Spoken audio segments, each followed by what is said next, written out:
এটা মন গড়া ব্যাখ্যা। স্পষ্ট হাদিস থাকার পরেও আপনি এই ধরনের হাদিস কেন গ্রহণ করছেন? যখনই আপনি স্পষ্ট হাদিস থাকার পরেও অস্পষ্ট হাদিসকে গ্রহণ করবেন, তখনই বলতে হবে যে আপনার অন্তরে বক্রতা রয়েছে। আপনি যদি গম দিয়ে ফিতরা আদায় করেন, আপনি কি হাফসা ফিতরা দিবেন না? ফাকাল, তখন আবু সাঈদ খুদরি রাদিয়াল্লাহু তাআলা আনহু বললেন, লা, আমি গম দিয়ে ফিতরা আদায় করলেও হাফসা ফিতরা দেব না। আমাদের দেশে বিশেষ করে যারা মাযহাবের অনুসরণ করেন, তারা নারীদেরকে ঈদের মাঠে আসতে নিষেধ করেন, তাদেরকে আসার অনুমতি দেন না। মসজিদে তো আসতে দেনই না, কারণ ফিতরা জানের উপরে ফরজ, মালের উপরে নয়। আর সম্পদের যাকাত মালের উপরে ফরজ, জানের উপরে নয়। আহলে হাদিস আন্দোলন বাংলাদেশ, আসুন পবিত্র কুরআন ও সহিহ হাদিসের আলোকে জীবন গড়ি।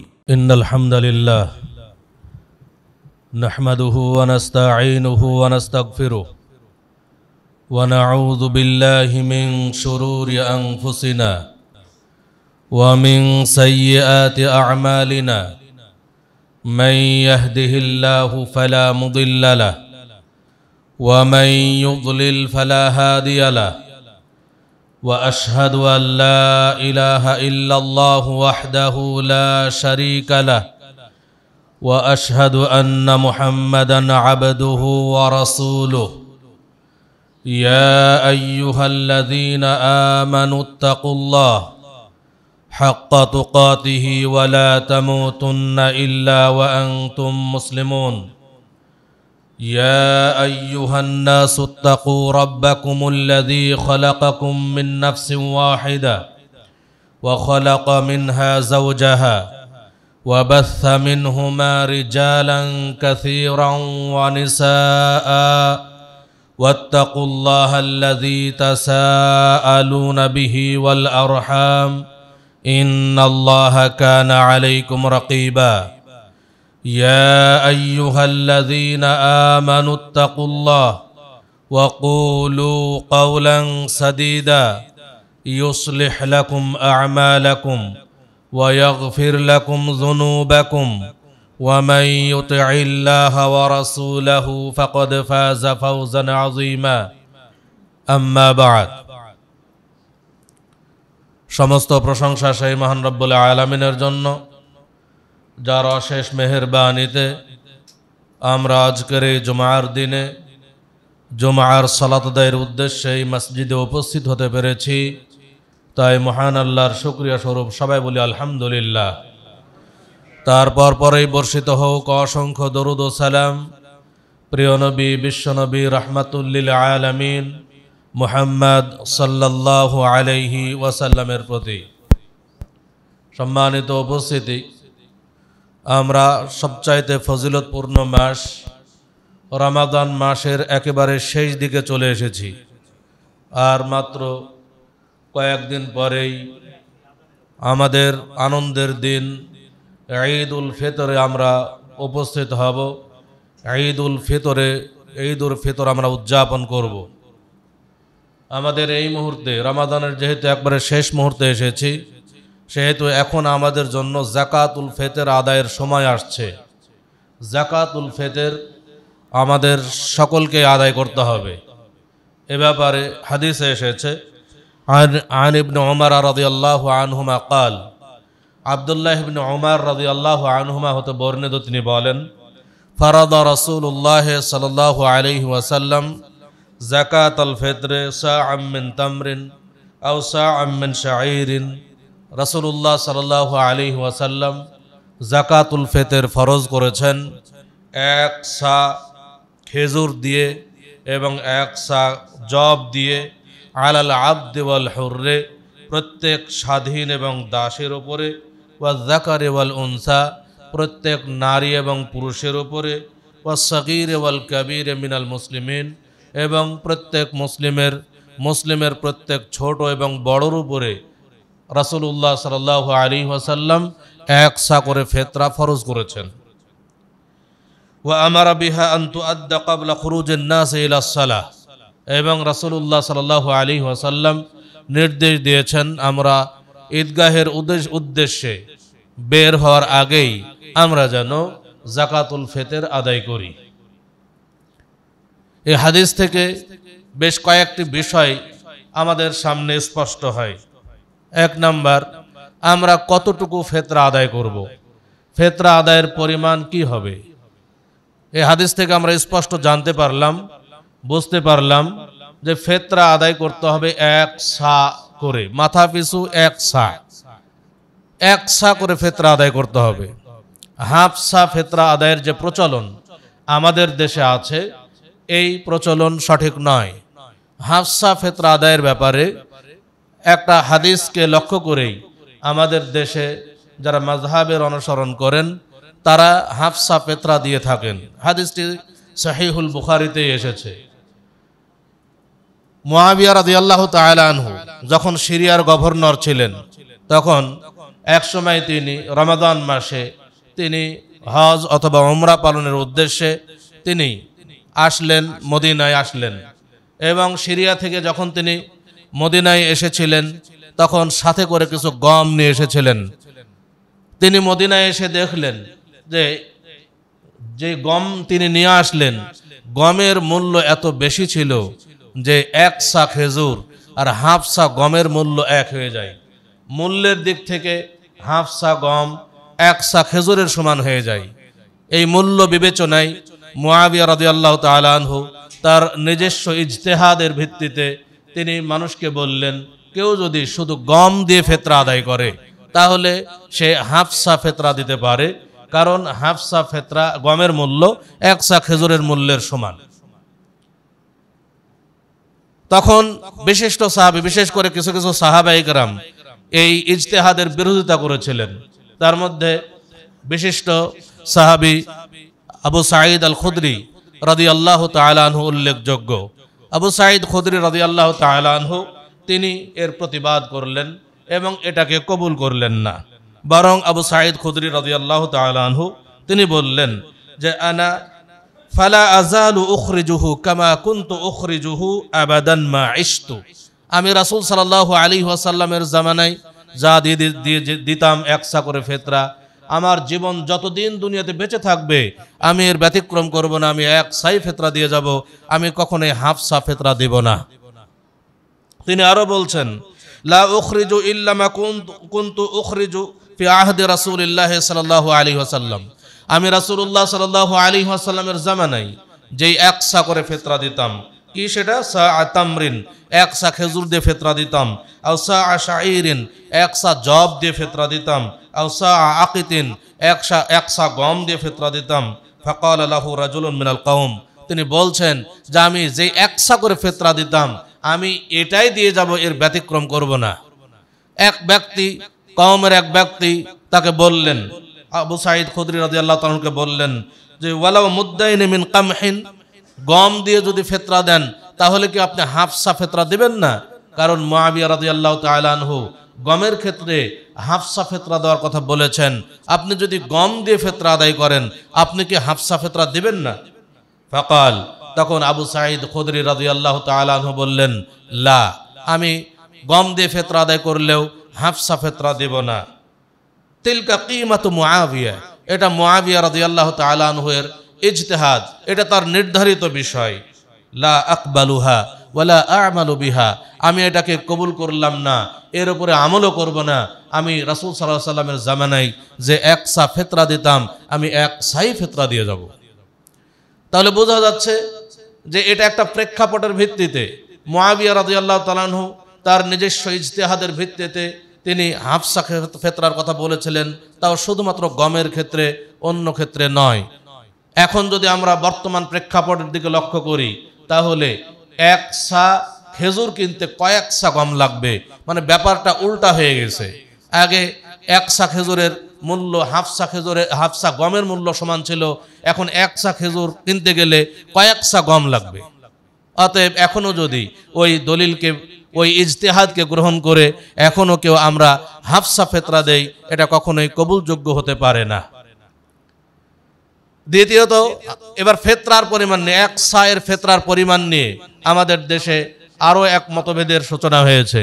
আমরা কেউ বা বলতে চাচ্ছি যে 3 কেজি, আমাদের অনেকেই ভিডিও প্রকাশ করছেন যে সৌদি থেকে বা মদিনা থেকে একটা চায়ের পাত্র নিয়ে এসে মেপে দেখাচ্ছেন যে দেখেন 3 কেজি হয়ে যাচ্ছে।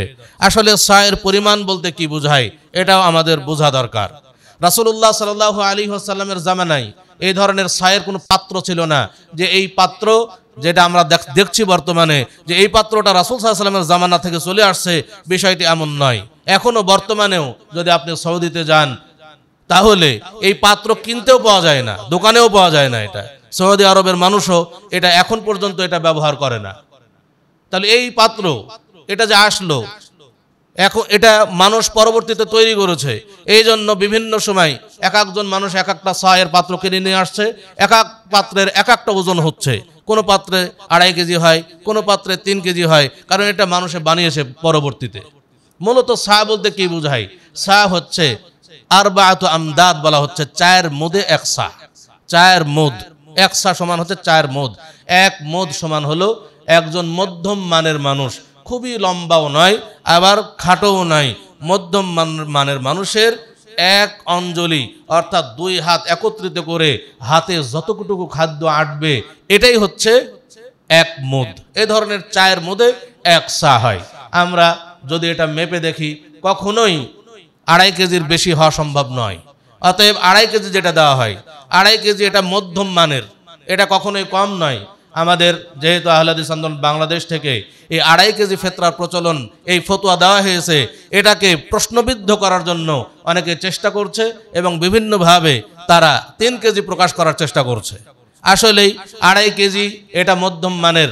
আপনি যদি নিজেই ফেতরা এই ধরনের 4 অঞ্জলি দিয়ে মেপে দেখার চেষ্টা করেন তাহলে কখনোই আপনি 2.5 কেজিতেও পৌঁছতে পারবেন না, বরং এটাও কিন্তু একটু বেশি।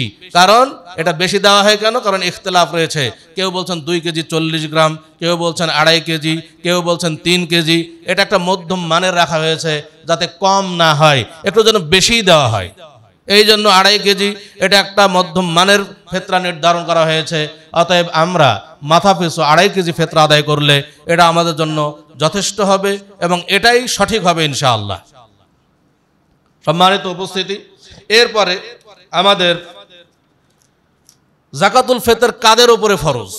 যাকাতুল ফিতর ফরজ যেটা হাদিসে আমরা পেলাম, আলাল আবদে ওয়াল হুররে, দাস এবং স্বাধীন, ওয়াল যাকারে ওয়াল উনসা, নারী এবং পুরুষ, ওয়াস সাগীর ওয়াল কাবীর, ছোট বড় সকলের উপরেই মাথা পিছু 1 সা করে ফিতরা ফরজ।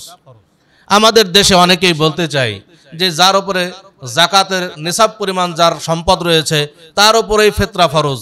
এটা বলতে গিয়ে এটা বলছেন, এবং যার নিসাব পরিমাণ সম্পদ নেই তিনি ফিতরা আদায় থেকে বিরত থাকছেন। এটা আসলে বিভিন্ন কৌশলে ইসলামের বিধানকে এড়িয়ে যাওয়ার শামিল। যেমন আমাদের দেশে একটা ফতোয়া জারি আছে যে খাজনার জমিতে ওসর লাগে না, এই একটা অজুহাতে জমিতে উৎপাদিত ফসলের ওসর আদায় করে না, যেহেতু জমির খাজনা দিতে হচ্ছে। একটা খোঁড়া যুক্তি খাড়া করে মানুষ ওসর থেকে বিরত থাকছে। অনুরূপভাবে আরও একটা খোঁড়া যুক্তি আমাদের সামনে উপস্থাপন করা হচ্ছে যে যার নিসাব পরিমাণ সম্পদ নাই তার উপরে ফিতরা ফরজ নয়।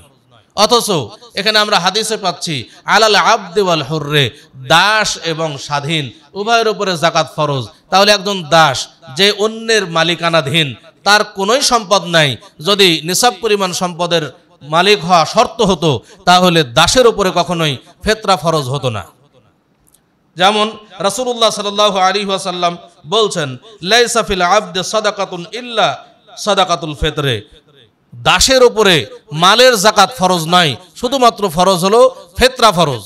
মালের সম্পদ, যেহেতু তার সম্পদের মালিক সে নয়, অতএব সম্পদের যাকাত তার উপরে ফরজ নয়, কিন্তু ফিতরা তার উপরে ফরজ। কারণ ফিতরা জানের উপরে ফরজ, মালের উপরে নয়, আর সম্পদের যাকাত মালের উপরে ফরজ, জানের উপরে নয়। আরো একটা হাদিস যেটা রাসূল সাল্লাল্লাহু আলাইহি ওয়াসাল্লাম বলছেন, আদ্দু আন কুল্লি ইনসানিন সাআম মিন বুররিন, তোমরা প্রত্যেক মানুষের থেকেই 1 সা করে গম ফিতরা আদায় করো। আনিস সাগীর ওয়াল কাবীর, প্রত্যেক ছোট এবং বড়র থেকে। ওয়াল যাকারি ওয়াল উনসা, প্রত্যেক নারী এবং পুরুষের থেকে। ওয়াল গানী ওয়াল ফাকির, প্রত্যেক ধনী এবং গরিবের থেকে ফিতরা আদায় করো।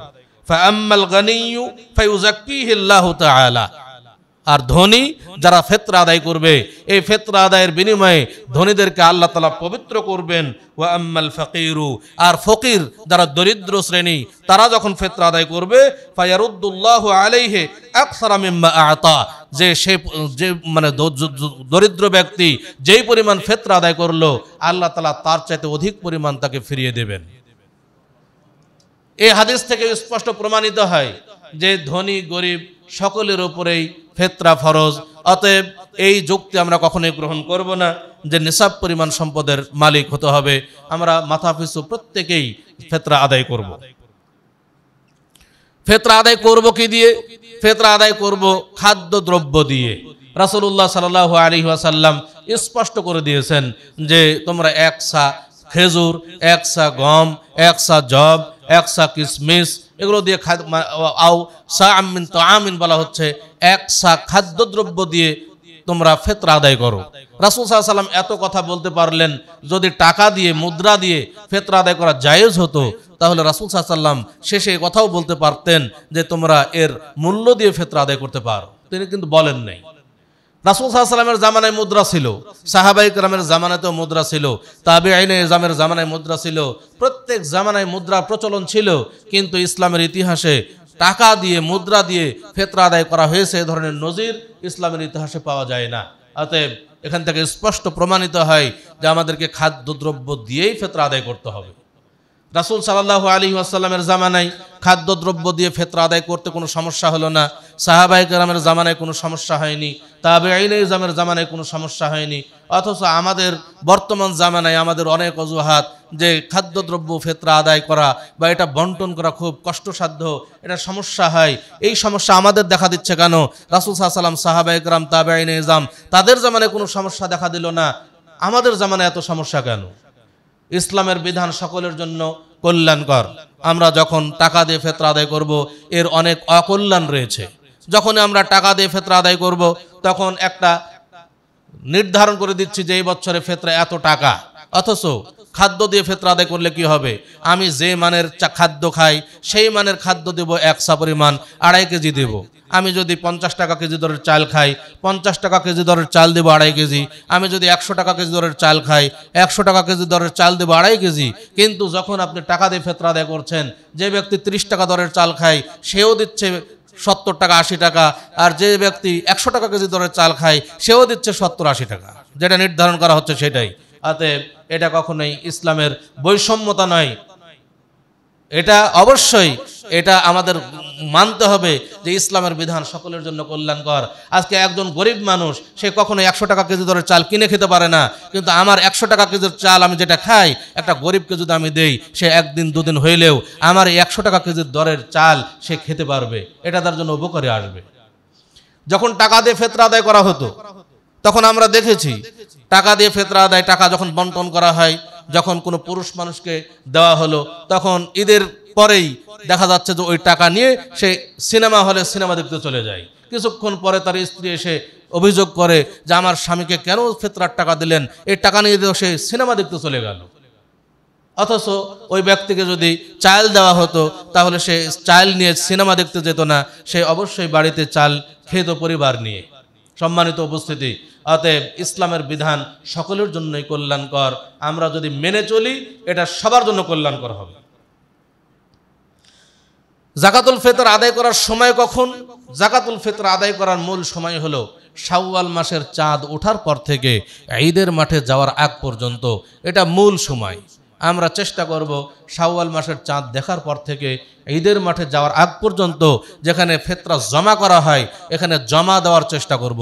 জমা করলেই আদায় হয়ে যায়, এরপরে বন্টন সেটা পরে করা হবে, কিন্তু জমা করলেই আপনার আদায় হয়ে যাবে।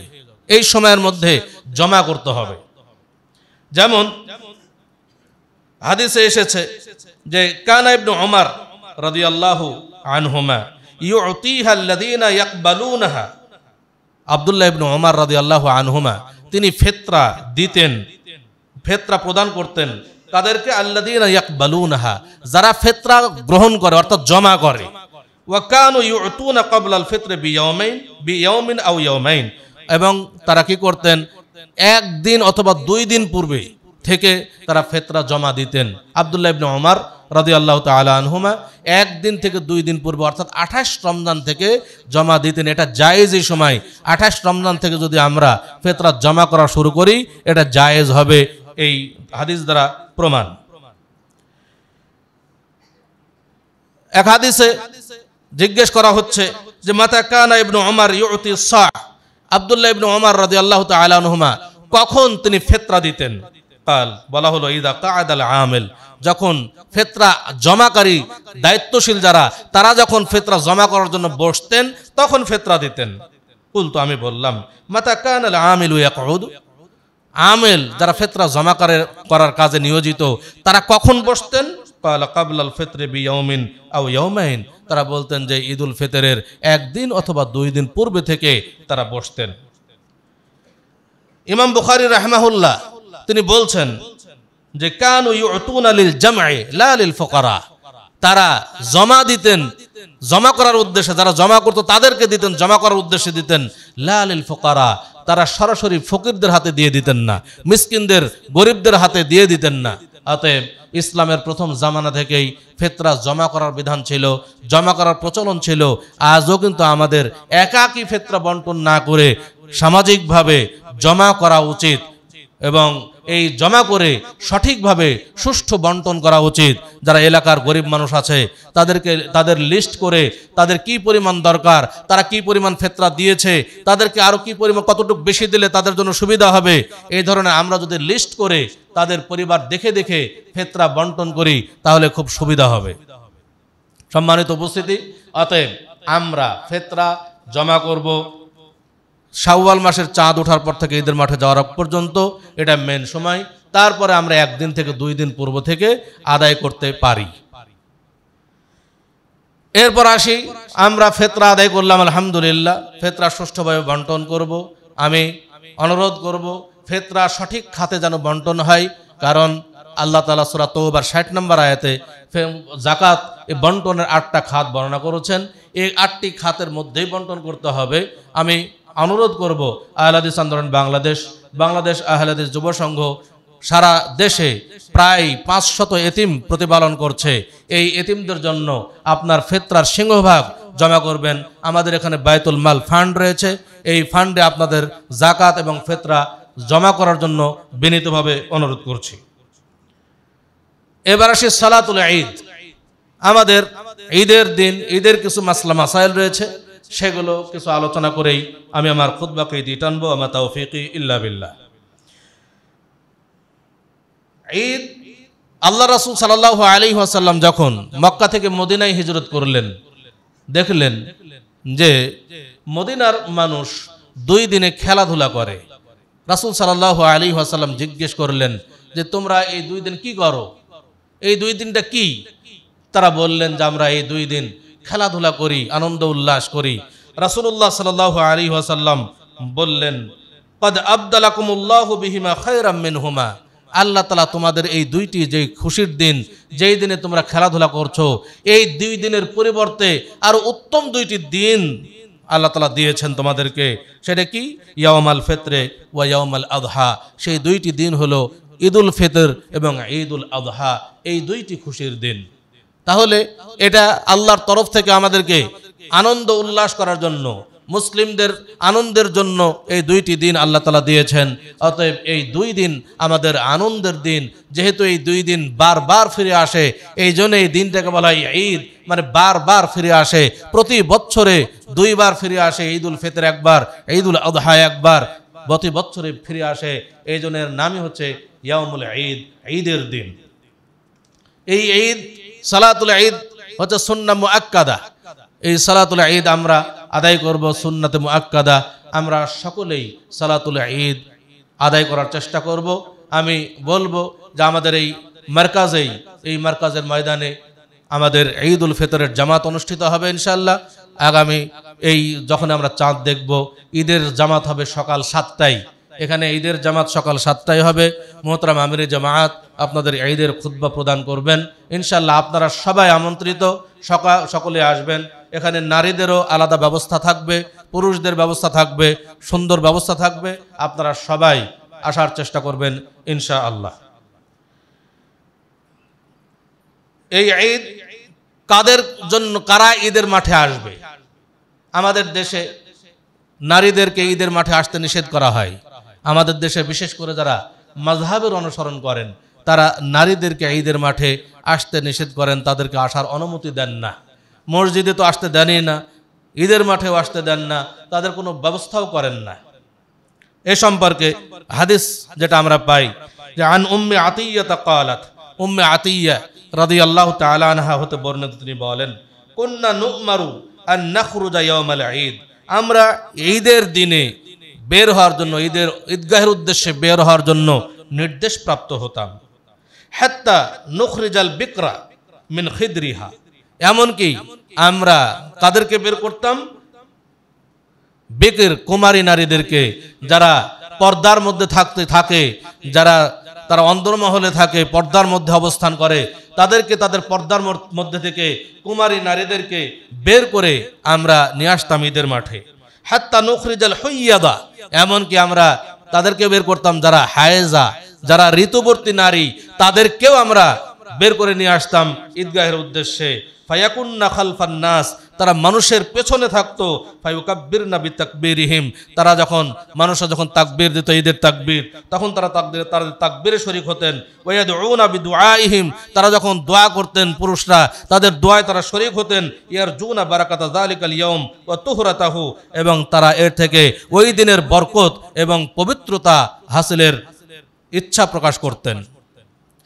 তাহলে এই হাদিস থেকে বোঝা যাচ্ছে যে রাসূল সাল্লাল্লাহু আলাইহি ওয়াসাল্লামের জামানায় কুমারী নারী, এমনকি হায়েজগ্রস্ত নারী, ঋতুবর্তী নারী, তাদেরকেও ঈদের মাঠে নিয়ে আসার জন্য নির্দেশ দেওয়া হতো। আরেকটা হাদিস আন উম্মে আতিয়া ক্বালাত, উম্মে আতিয়া রাদিয়াল্লাহু তাআলা আনহা হতে বর্ণিত, তিনি বলেন আমারানা রাসূলুল্লাহ সাল্লাল্লাহু আলাইহি ওয়াসাল্লাম আন নুখরিজাহুন্না ফিল ফিত্র ওয়াল আদহা আলা আওয়াতিকা ওয়াল হুইয়াদা ওয়া যাওয়াতিল খুদুর। বলছেন যে রাসূল সাল্লাল্লাহু আলাইহি ওয়াসাল্লাম আমাদেরকে নির্দেশ দিতেন আন নুখরিজাহুন্না ফিল ফিত্র ওয়াল আদহা, ঈদুল ফিতর এবং ঈদুল আদহার দিনে বের করে নিয়ে আসার জন্য নির্দেশ দিতেন। কাদেরকে?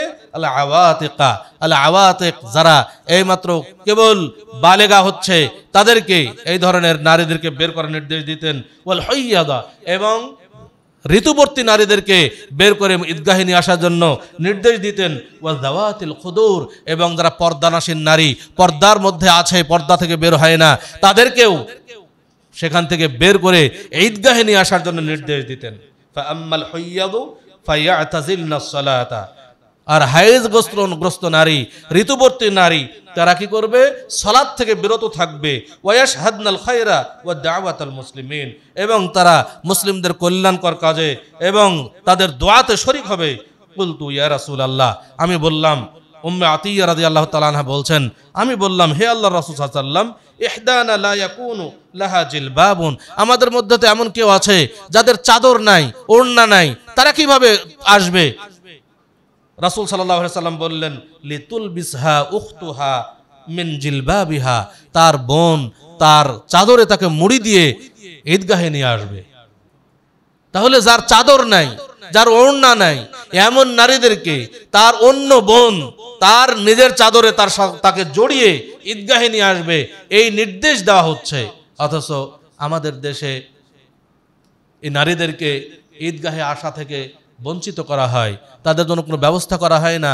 এবং নারীরা যখন মসজিদে আসে, ঈদগাহে আসে, তাদেরকে নিয়ে অনেক ঠাট্টা বিদ্রূপ করা হয়, অনেক খারাপ কথা বলা হয়। এটা আমাদের দেশের উলামায়ে কেরামের অবস্থা। সম্মানিত উপস্থিতি, অতএব আমাদেরকে ওহীর বিধান, কোরআন এবং সহিহ হাদিস নিঃশর্তভাবে মেনে নিতে হবে। আল্লাহর রাসূল সাল্লাল্লাহু আলাইহি ওয়াসাল্লামের প্রতিটি কথা, প্রতিটি নির্দেশনা, এটা আল্লাহর ওহী। অতএব এই ওহীর বিধানের বিরুদ্ধাচারণ যেন আমরা কেউ না করি। ঈদগাহে যখন আসবো তখন কি আমরা 2 রাকাত সালাত আদায় করব কি করব না? এই ব্যাপারে আমাদের মধ্যে অনেকেই দ্বিধাদ্বন্দ্বে পড়ে যান যে ঈদগাহে যখন আসবো, আমরা তো মসজিদে প্রবেশ করলে 2 রাকাত সালাত আদায় করি, ঈদগাহে আসলেও কি 2 রাকাত সালাত আদায় করব কি করব না? এক্ষেত্রে বলবো, যদি ঈদের সালাত ঈদগাহে হয়, মসজিদে না হয়, তাহলে কোনো সালাত আদায় করা যাবে না। কারণ রাসূলুল্লাহ সাল্লাল্লাহু আলাইহি ওয়াসাল্লাম থেকে হাদিস, আন ইবনে আব্বাস রাদিয়াল্লাহু আনহুমা আন্নান নবিয়্য সাল্লাল্লাহু আলাইহি ওয়াসাল্লাম সাল্লা ইয়াউমাল ফিত্রি রাকাতাইন। আব্দুল্লাহ ইবনে আব্বাস রাদিয়াল্লাহু তাআলা আনহুমা হতে বর্ণিত, তিনি বলছেন নবী সাল্লাল্লাহু আলাইহি ওয়াসাল্লাম ঈদুল ফিতরের 2 রাকাত সালাত আদায় করলেন, লাম ইউসাল্লি ক্বাবলাহা ওয়ালা বা'দাহা, কিন্তু ঈদের সালাতের আগেও কোনো সালাত আদায় করলেন না, পরেও কোনো সালাত আদায় করলেন না। অতএব যদি ঈদগাহ হয় তাহলে আগে কোনো সালাত নাই, পরেও কোনো সালাত নাই। কিন্তু যদি কোনো কারণবশত বৃষ্টির কারণে বা অন্য কোনো কারণে মসজিদে ঈদের সালাত হয়, তাহলে মসজিদে প্রবেশ করলে যে 2 রাকাত সালাত এটা পড়তে হবে। কারণ রাসূলুল্লাহ সাল্লাল্লাহু আলাইহি সাল্লাম বলছেন, ইযা দাখালা আহাদুকুমুল মাসজিদা, যখন তোমাদের কেউ মসজিদে প্রবেশ করবে, ফালা ইয়াজলিস হাত্তা ইউসাল্লি রাকাতাইন হাত্তা ইউসাল্লি রাকাতাইন, তখন সে যেন 2 রাকাত সালাত না করা পর্যন্ত না বসে। অতএব এটা মসজিদে দুখুলুল মসজিদ, এটা তাহিয়াতুল মসজিদ, এটা মসজিদের হক। অতএব মসজিদে প্রবেশ করলে এটা 2 রাকাত সালাত আদায় করবেন। কিন্তু ঈদগাহ যেহেতু মসজিদ নয়, অতএব ঈদগাহে আসলে 2 রাকাত সালাত আদায় করতে হবে না। এরপর আরেকটা মাসালা হলো, যদি ঈদ এবং জুমার দিন একই দিনে হয়ে যায়, ঈদ এবং জুমার দিনে যদি ঈদ হয়, তাহলে এর বিধান কি? জুমার সালাত কি আদায় করতেই হবে না করলেও চলবে? এই ব্যাপারে আরেকটা গুরুত্বপূর্ণ মাসালা। এই ব্যাপারে রাসূলুল্লাহ সাল্লাল্লাহু আলাইহি ওয়াসাল্লাম থেকে হাদিস, আন ইয়াস ইবনে আবি রামলা আশ-শামি قال, ইয়াস ইবনে আবি রামলা আশ-শামি রাদিয়াল্লাহু তাআলা আনহু হতে বর্ণিত, তিনি বলেন, শাহিদতু মুআবিয়া ইবনে আবি সুফিয়ান, আমি মুআবিয়া ইবনে আবি সুফিয়ান রাদিয়াল্লাহু তাআলা আনহুর সাথে সাক্ষাৎ করলাম। ওয়া হুয়া ইয়াসআলু যায়েদ ইবনে আরকামা, আর মুআবিয়া ইবনে আবি সুফিয়ান তিনি যায়েদ ইবনে আরকামকে জিজ্ঞেস করলেন। কি জিজ্ঞেস করলেন? বলেন, আশাহিদতা মা রাসূলিল্লাহ সাল্লাল্লাহু আলাইহি ওয়াসাল্লাম ঈদাইনে ইজতামা ফি ইয়াউমিন। যায়েদ ইবনে আরকাম রাদিয়াল্লাহু তাআলা আনহুকে জিজ্ঞেস করছেন যে আপনি কি রাসূল সাল্লাল্লাহু আলাইহি ওয়াসাল্লামের সাথে 2 ঈদের দিনে একত্রিত হয়েছেন? 2 ঈদ, অর্থাৎ ঈদ বলতে একটা হলো ঈদ এবং আরেকটা হলো জুমা। এই একই দিনে 2 ঈদ, এমন দিনে কি আপনি রাসূল সাল্লাল্লাহু আলাইহি ওয়াসাল্লামের সাথে সালাত আদায় করেছেন? ক্বালা নাআম। যায়েদ ইবনে আরকাম রাদিয়াল্লাহু তাআলা বললেন যে হ্যাঁ, আমি তো আদায় করেছি। ক্বালা ফাকাইফা সানা, তিনি বললেন যে রাসূল সাল্লাল্লাহু আলাইহি ওয়াসাল্লাম কি করেছেন? এই 2 ঈদের দিন, ঈদ এবং জুমা যখন একদিনে হয়ে যায়, তখন রাসূল সাল্লাল্লাহু আলাইহি ওয়াসাল্লাম কি করলেন? কাল, তখন তিনি বললেন, সাল্লাল ঈদ, রাসূল সাল্লাল্লাহু আলাইহি ওয়াসাল্লাম 2 রাকাত ঈদের সালাত আদায় করলেন। সুম্মা রাখাসা ফিল জুমা, তারপর জুমার সালাতের জন্য তিনি রুখসাত দিলেন। কি রুখসাত দিলেন? ফাকাল, তিনি বললেন, মান শাআ ইউসাল্লিয়া ফালিউসাল্লি, কেউ যদি জুমার সালাত আদায় করতে চায় সে যেন আদায় করে, মানে এটা তার ইচ্ছাধীন। কিন্তু অবশ্যই যোহর আদায় করতে হবে। জুমা নাই বলেই কিন্তু যোহর বাদ দেওয়া চলবে না। জুমা যদি কেউ আদায় না করে, আদায় করলে করতে পারে, ছেড়ে দিলেও ছেড়ে দিতেও পারে, কিন্তু ছেড়ে দিলে অবশ্যই তাকে জোহরের 4 রাকাত সালাত আদায় করতে হবে, যদি ঈদের সালাত এবং জুমা একই দিনে হয়ে যায়। ঈদের দিনের আরো কিছু গুরুত্বপূর্ণ সুন্নাত, সে সুন্নাতের মধ্যে 1 নম্বর আত-তাকবীর, ঈদের তাকবীর। ঈদের তাকবীর যেটা আল্লাহু আকবার, আল্লাহু আকবার, লা ইলাহা ইল্লাল্লাহু, আল্লাহু আকবার, আল্লাহু আকবার, ওয়ালিল্লাহিল হামদ।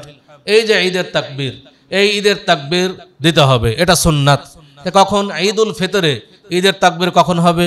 যখনই আমরা চাঁদ দেখব, চাঁদ দেখার পর থেকে ঈদের তাকবীর শুরু হবে এবং ঈদুল ফিতরের খুতবার শেষ হওয়া পর্যন্ত ঈদের তাকবীর চলবে।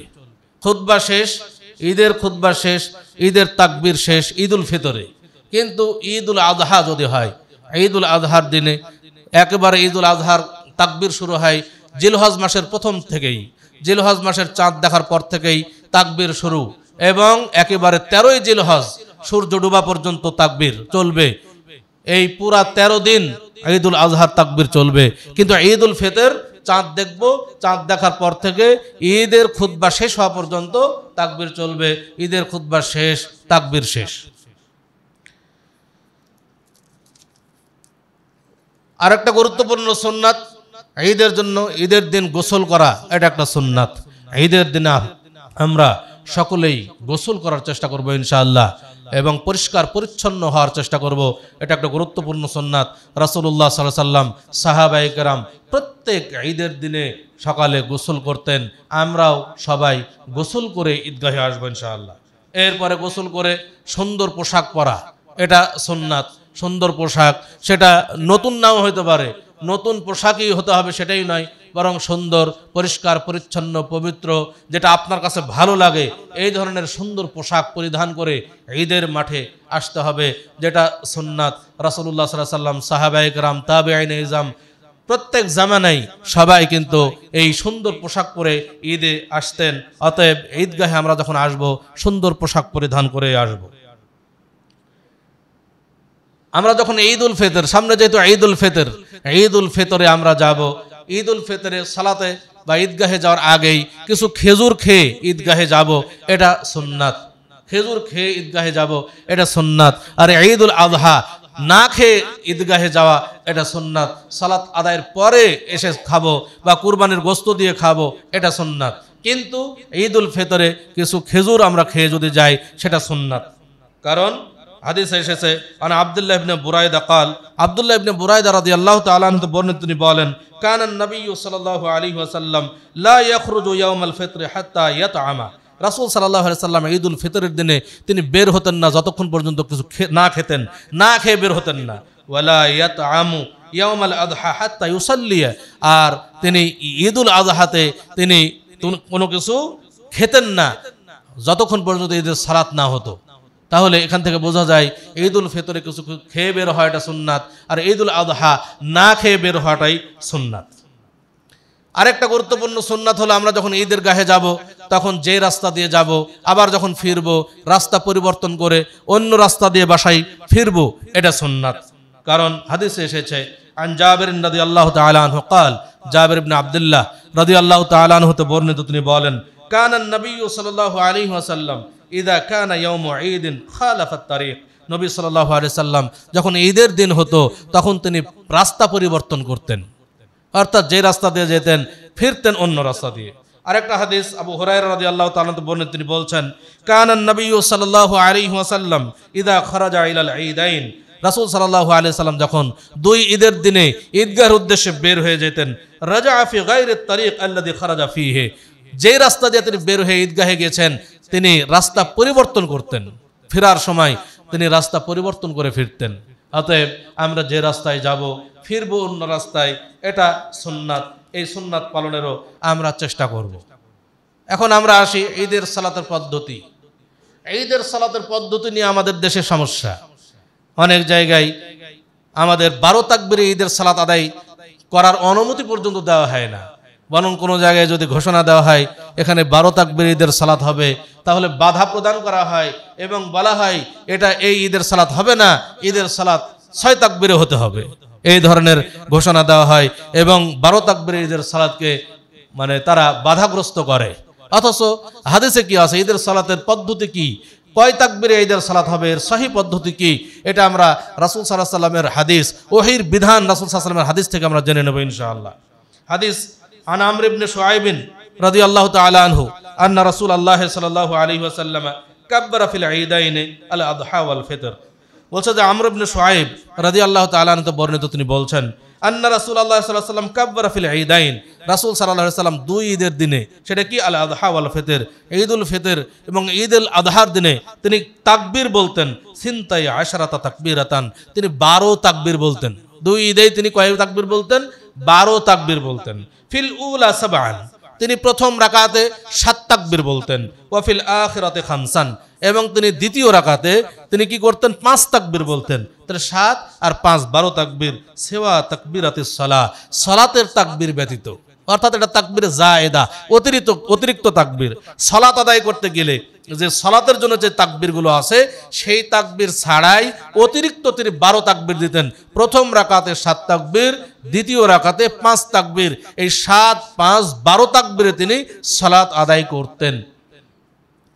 এরপর আরেকটা হাদিস, আন আয়েশা রাদিয়াল্লাহু তাআলা আনহা, আয়েশা রাদিয়াল্লাহু তাআলা আনহা তো বর্ণিত, তিনি বলছেন, আন্না রাসূলুল্লাহ সাল্লাল্লাহু আলাইহি ওয়াসাল্লাম কাব্বারা ফিল ফিতর ওয়াল আযহা, রাসূল সাল্লাল্লাহু আলাইহি ওয়াসাল্লাম ঈদ উল ফিতর এবং ঈদ উল আযহা তিনি তাকবীর বলতেন 7 ওয়া 5, 7 এবং 5।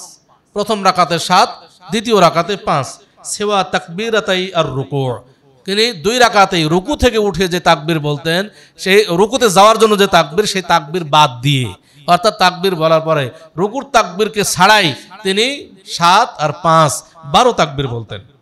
আরেকটা হাদিস আন আব্দুর রহমান ইবনে সাআদিন, আব্দুর রহমান ইবনে সাআদ রাদিয়াল্লাহু তাআলা আনহুমা হতে বর্ণিত, আন্না রাসূলুল্লাহ সাল্লাল্লাহু আলাইহি ওয়াসাল্লাম কানা ইউকাব্বিরু ফিল ঈদাইন, রাসূল সাল্লাল্লাহু আলাইহি ওয়াসাল্লাম দুই ঈদের দিনে তাকবীর বলতেন, ফিল উলা সাবআন, প্রথম রাকাতে 7 তাকবীর বলতেন, কাবলাল কিরাআতে, কিরাআতের পূর্বে, অর্থাৎ তাকবীরে তাহরিমা দিয়ে 7 তাকবীর বলতেন কিরাআতের পূর্বে, অর্থাৎ সূরা ফাতিহা শুরু করার পূর্বে।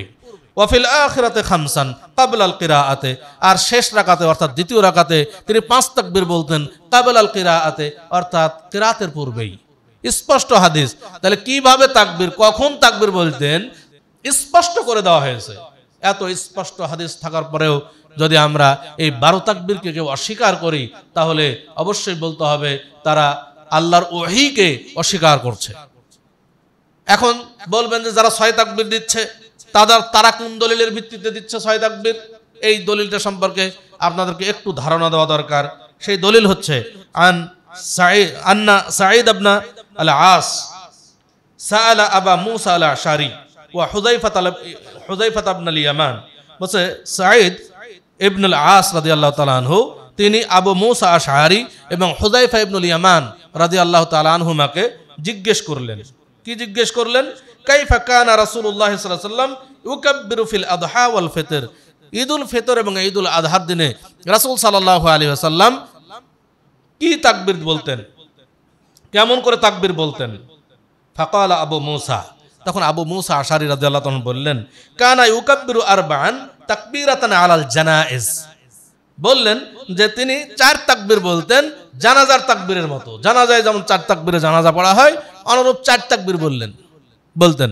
আচ্ছা দেখেন, এই হাদিসে আগের হাদিসগুলোতে প্রথম তাকবীর প্রথম রাকাতে 7 তাকবীর কিরাতের আগে, দ্বিতীয় রাকাতে 5 তাকবীর কিরাতের আগে, 7, 5, 12 তাকবীর বলতেন। আবার এক হাদিসে বলছে একবার সিনতাই আশরাতা তাকবীরাতান, একবারে 12 তাকবীর বলতেন। তারপর কোন রাকাতে কত তাকবীর বলতেন স্পষ্ট করে দেওয়া হচ্ছে। আর এই হাদিস বলছেন যে 4 তাকবীর বলতেন, প্রথম রাকাতে কয়, দ্বিতীয় রাকাতে কত, কিছুই বলা হয়নি। বলা হচ্ছে যে 4 তাকবীর বলতেন, কেমন? জানাজার সালাতের মতো। প্রথম কথা, তাহলে এটা অস্পষ্ট একটা হাদিস, জানাজার সালাতের মতো 4 তাকবীর। এবার তারা কি করছে? এবার তাওয়িল করছে, একটা হাদিসের ব্যাখ্যা খাড়া করতেছে কি, যে 4 তাকবীর, তাহলে তাকবীরে তাহরিমা বাদ দিলে থাকে 3 তাকবীর। অতএব প্রথম রাকাতে 3 তাকবীর, দ্বিতীয় রাকাতে 3 তাকবীর, 3, 3, 6 তাকবীর। হাদিসে তো 6 তাকবীর বলা হয়নি, হাদিসে বলা 4 তাকবীর। আপনি প্রথম রাকাতে আবার 3 বানাইলেন, পরের রাকাতে আবার 3 বানাইলেন, এটা তো আপনার নিজস্ব ব্যাখ্যা, এটা মন গড়া ব্যাখ্যা। স্পষ্ট হাদিস থাকার পরেও আপনি এই ধরনের হাদিস কেন গ্রহণ করছেন? যখনই আপনি স্পষ্ট হাদিস থাকার পরেও অস্পষ্ট হাদিসকে গ্রহণ করবেন, তখনই বলতে হবে যে আপনার অন্তরে বক্রতা রয়েছে। অন্তরে বক্রতা ছাড়া আপনি স্পষ্ট হাদিস কেন গ্রহণ করবেন না? দ্বিতীয়ত বলবো, এই হাদিস কি সহিহ? এই হাদিসের ব্যাপারে আব্দুর রহমান ইবনে মুবারকপুরি তিনি বলছেন, ফালা ইয়াসলুহু হাদাল হাদিস লিল ইস্তিদলাল, এই হাদিসটি যেটা 6 তাকবীরের পক্ষে দান করানো হচ্ছে, এই হাদিস দলিল হিসেবে গ্রহণ করা সহিহ নয়। ওয়ালাইসা ফি হাযা হাদিসুন মারফুউন সহিহুন ফি ইলমি, 6 তাকবীরের ব্যাপারে কোনো মারফু হাদিস আমার জানা মতে নাই। আব্দুর রহমান ইবনে মুবারকপুরি তিনি স্পষ্ট বলে দিচ্ছেন। অতএব আমরা স্পষ্ট হাদিসগুলো থাকার পরেও কখনো এই ধরনের অস্পষ্ট এবং জয়ীফ হাদিসগুলো কখনোই গ্রহণ করতে পারে না। আহলে হাদিস আন্দোলন বাংলাদেশ আহলে হাদিস যুব সংঘ এই মেসেজটি দিয়ে যাচ্ছে যে আমাদের মধ্যে যে ইসলাম নিয়ে এত মতভেদ, এত মতপার্থক্য, আমরা ফিরে যাই রাসূল সাল্লাল্লাহু আলাইহি ওয়াসাল্লাম যেই ইসলাম যেভাবে পালন করেছিলেন আমরা ওইভাবে ইসলাম পালন করি। রাসূল সাল্লাল্লাহু আলাইহি ওয়াসাল্লাম অবশ্যই ঈদের সালাত আদায় করেছেন, কিভাবে আদায় করেছেন আমরা ওইভাবে ঈদের সালাত আদায় করব। 5 ওয়াক্ত সালাত রাসূল সাল্লাল্লাহু আলাইহি ওয়াসাল্লাম যেভাবে আদায় করেছেন আমরা ঠিক ওইভাবে আদায় করব। প্রত্যেকটি আমল রাসূল সাল্লাল্লাহু আলাইহি ওয়াসাল্লাম যেভাবে আদায় করেছেন আমরা ওইভাবে আদায় করব, তাহলে আমার আপনার ইবাদত সহিহ হবে। আমরা মাযহাবের গোলামি করতে গিয়ে, কারো অন্ধ তাকলিদ করতে গিয়ে আমরা রাসূল সাল্লাল্লাহু আলাইহি ওয়াসাল্লামের স্পষ্ট সহিহ হাদিসকে বাদ দিলে এটা অবশ্যই আমাদের জন্য উচিত হবে না, বরং এটা আমাদের জন্য জাহান্নামের কারণ হয়ে যাবে। সম্মানিত উপস্থিতি, তাহলে আমরা সঠিক নিয়মে সালাত আদায় করব। ঈদের সালাত 12 তাকবীরে ঈদের সালাত হবে, যে ব্যাপারে আরো অনেক হাদিস রয়েছে। খুতবার সংক্ষিপ্ত সময়ে সবগুলো বলা সম্ভব নয়। আরও অনেক হাদিস রয়েছে 12 তাকবীরের ব্যাপারে। অতএব 12 তাকবীরের হাদিসগুলো স্পষ্ট হাদিস, সহিহ হাদিস। অতএব 12 তাকবীরে আমরা ঈদের সালাত আদায় করব। প্রথম রাকাতে 7 তাকবীর, তাকবীরে তাহরিমা বাদ দিয়ে দ্বিতীয় রাকাতে 5 তাকবীর, এই 7, 5, 12 তাকবীরে ঈদের সালাত আদায় করব। এটাই সহিহ হাদিস দ্বারা প্রমাণিত। এরপর ঈদের সালাত আদায় করলাম, ঈদের দিন শেষ। এরপরে যেহেতু রমাদান মাস শেষ, সিয়াম পালন করলাম। এরপরে আমরা শাওয়াল মাসের 6টি সিয়াম আদায় করব সবাই ইনশাআল্লাহ। রাসূলুল্লাহ সাল্লাল্লাহু আলাইহি ওয়াসাল্লাম বলছেন, আন আবি আইয়ুব আল আনসারী রাদিয়াল্লাহু তাআলা আনহু আন্না রাসূলুল্লাহ সাল্লাল্লাহু আলাইহি ওয়াসাল্লাম قال, আবু আইয়ুব আনসারী রাদিয়াল্লাহু তাআলা থেকে বর্ণিত, রাসূলুল্লাহ সাল্লাল্লাহু আলাইহি ওয়াসাল্লাম বলেন, মান সামা রমাদানা সুম্মা আতবাআহু সিত্তাম মিন শাওয়ালিন কানা কাসিয়ামিদ দাহরে। রাসূল সাল্লাল্লাহু আলাইহি ওয়াসাল্লাম বলছেন, কেউ যদি রমাদান মাসে পুরা মাস সিয়াম পালন করে, তারপরে শাওয়াল মাসের 6টি সিয়াম পালন করে, সে যেন পুরা বছরই সিয়াম পালন করলো। সুবহানাল্লাহ। তাহলে পুরা বছর সিয়াম পালন করার সময় রমাদানের 30টা সিয়াম যদি 10 দিয়ে গুণ করা হয়, 30 10 300, আর তারপরে শাওয়াল মাসের 6টা সিয়াম, 6 10 60, অতএব 360টা সিয়াম পালন করার নেকি আমরা পেয়ে যাব। অতএব রমাদান মাসের সিয়াম পালন করব, সাথে শাওয়াল মাসের এই 6টা সিয়াম আমরা কেউ ছেড়ে দেব না। অবশ্যই সবাই 6টা সিয়াম পালন করার চেষ্টা করব ইনশাআল্লাহ। এখন আমরা দেখা যাচ্ছে যে এখানে আমাদের অনেকেই অনেক রকম প্রশ্ন করেন, যে অনেকের ধরেন অসুস্থতার কারণে রমাদানের কোনো সিয়াম ভাঙতে হতে পারে, ভেঙেছেন কোনো অসুস্থতার কারণে, বা আমাদের মা বোনরা সিয়াম ভেঙেছেন, এখন কি শাওয়াল মাসের 6টা সিয়াম আগে পালন করবেন, না রমাদানের সেই ফরজ সিয়াম যেটা ভেঙে ফেলেছেন সেটা আগে আদায় করবেন? আমি বলবো, যদি আপনি আপনার তৌফিকে কুলায় যে দুইটাই করবেন, দুটাই করতে পারবেন এক মাসের মধ্যেই, তাহলে আপনি রমাদানের 6টা সিয়াম, রমাদানের ভাঙতি সিয়াম পালন করুন, তারপর শাওয়াল মাসের 6টা সিয়াম পালন করুন। আর যদি আপনার পক্ষে সম্ভব না হয় যে একসাথে এতগুলো সিয়াম পালন করা আমার পক্ষে সম্ভব নয়, তাহলে যেহেতু শাওয়াল মাসের 6টা সিয়াম শাওয়াল মাসের মধ্যেই আদায় করতে হবে, এটা বাইরে আদায় করলে হবে না, যেহেতু একটা সীমাবদ্ধতা আছে। অতএব শাওয়াল মাসের 6টা সিয়াম পালন করে নিলেন, তারপরে রমাদানের ভাঙতি সিয়াম এটা আপনি যে কোনো সময় আদায় করতে পারেন, অথবা আপনার যেহেতু সময় আছে আপনি সেটা পরে আদায় করতে পারেন, অতএব এটা করতে পারেন। কিন্তু যদি আপনি পারেন একসাথে দুইটা করায়, তাহলে আগে রমাদানের সিয়াম পালন করবেন, তাও আবার শাওয়ালের সিয়াম পালন করবেন, সেটাই ভালো হবে।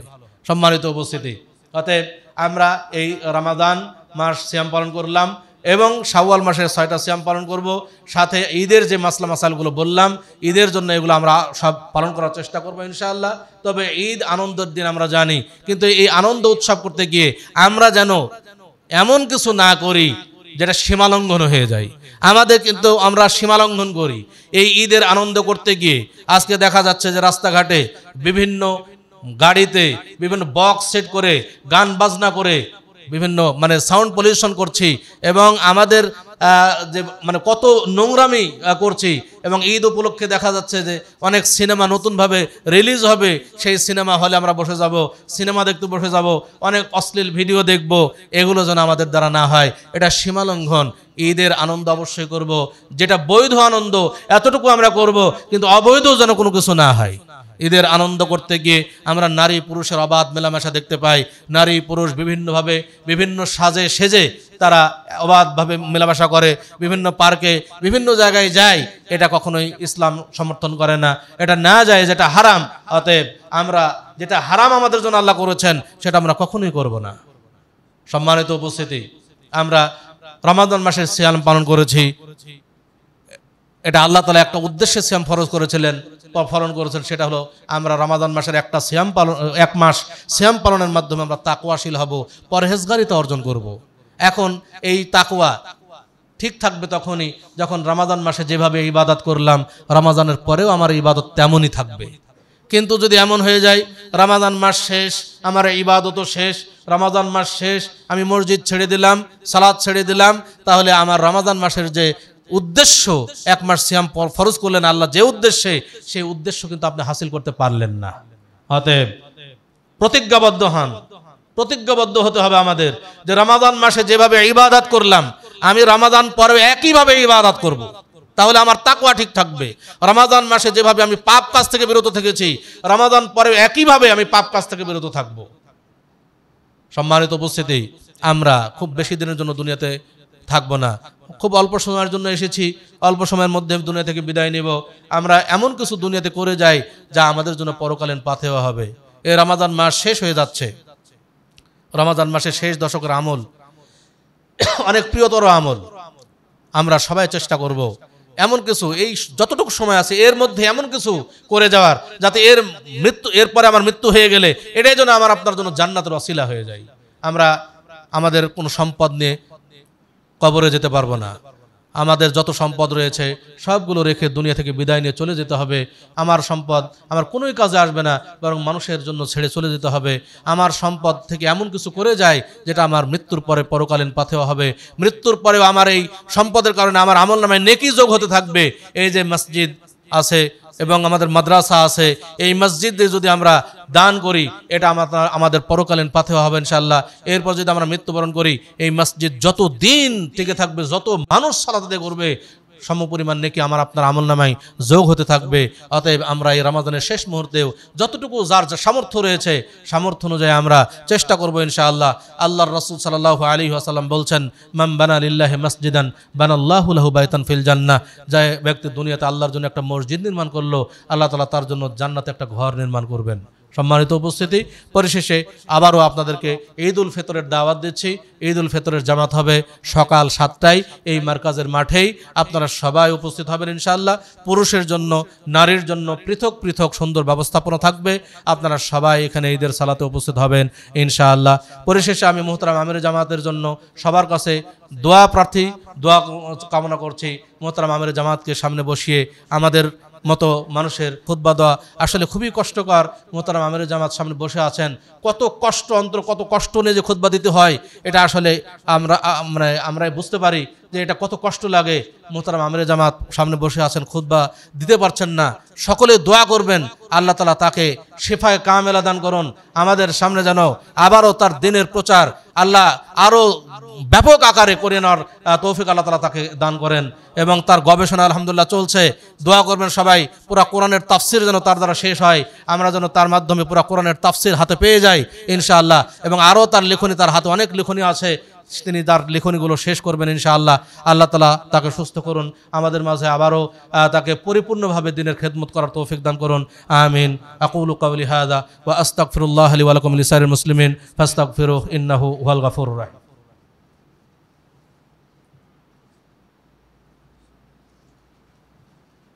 إن الحمد لله نحمده ونستعينه ونستغفره ونعوذ بالله من شرور أنفسنا ومن سيئات أعمالنا من يهده الله فلا مضل له ومن يضلل فلا هادي له وأشهد أن لا إله إلا الله وحده لا شريك له وأشهد أن محمدا عبده ورسوله اللهم صل على محمد وعلى آل محمد كما صليت على إبراهيم وعلى آل إبراهيم إنك حميد مجيد اللهم بارك على محمد وعلى آل محمد كما باركت على إبراهيم وعلى آل إبراهيم إنك حميد مجيد اللهم أعز الإسلام والمسلمين وأذل الشرك والمشركين ودمر أعداءك أعداء الدين اللهم اغفر للمؤمنين والمؤمنات والمسلمين والمسلمات الأحياء منهم والأموات اللهم إنا نسألك الهدى والتقى والعفاف والغنى اللهم إنا نعوذ بك من الكفر والفقر ومن عذاب القبر لا إله إلا أنت